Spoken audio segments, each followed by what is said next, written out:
It's a rainy, dreary day, which means it's the perfect time to do a book review. I'm going to be reviewing The Last Time I Lied by Riley Sager. This is a library copy. I chose a thriller because I knew it was going to get me out of my book slump.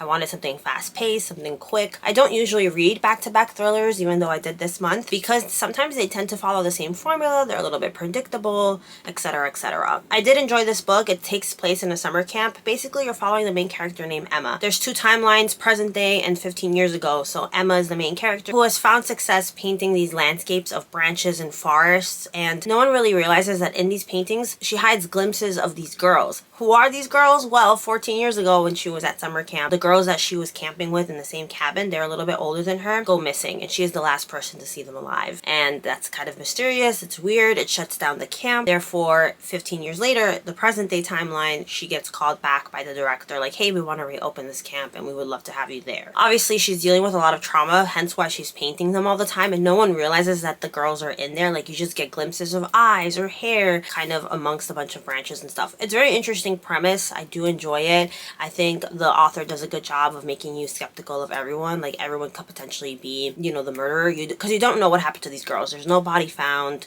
no real clues. 15 years later, summer camp surrounds a lake that was man-made by the director's ancestors. So it's very interesting. I did really enjoy it. To me, it is not a super fast-paced thriller. The twist at the end is what people talk about the most, and I do agree that it's a very nicely executed twist. To me, it comes a little bit too late to really change my opinion overall about the book, because I enjoy it, but there's some really slow parts in it. I think it's a little too slow. For me, the slowness comes once there's an investigation, and I won't explain why. There's a new investigation that opens up in present day, but once that starts happening, and our main character, Emma, is kind of the main suspect because of how erratic sometimes she acts. I don't like the framing of characters in films and stuff. It's just kind of frustrating when you know the main character didn't do it, even though I think the author tries to insinuate that she did. Because she's dealing with a lot of guilt, a lot of these chapters of her present day end with her being like, but I did something really bad, or I did, and it was basically her just being like, I hope you never come back. You know, when teenagers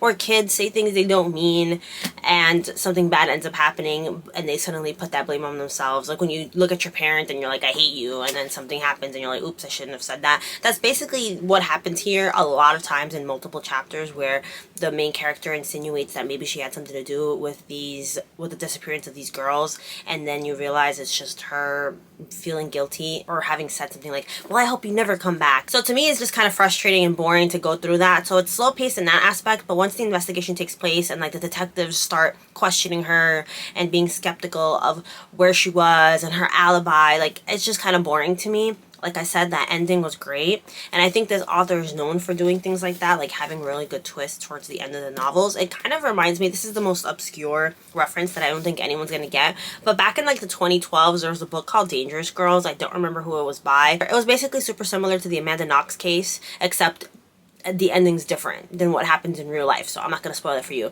But there was that crazy twist at the end that kind of makes you look at everything that you've just read differently, which was nice. But again, it comes at the end of a very long book, a book that kind of drags a little bit, even though I feel like that one doesn't drag as much. But still, I enjoyed this book. I give it 3.5 stars. I think it was well written. I think it's the perfect book to read during the summertime because it's summer camp. You're learning about the girls that she was cabining with 15 years ago when she was a 13-year-old girl, but you're also, not 15, was it 15 years ago? I don't remember how many years ago it was.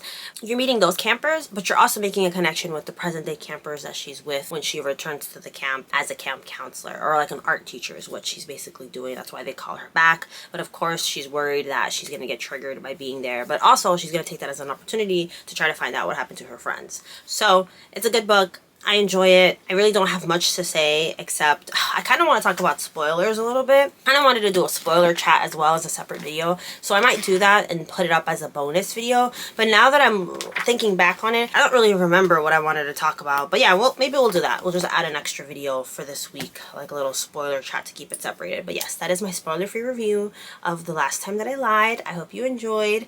This book was also, I think, published in 2018, and it kind of feels like it. I don't know. I guess because I read this one right after, and this one is a much more recent publication. But overall, it was a good time, and I'm so happy that I finally finished a book because this slump was crazy. So now, and I finished 2 more books. So I finished 3 books so far for the month of July. So we're off to a really good start, and I hope to continue on this momentum. We'll see.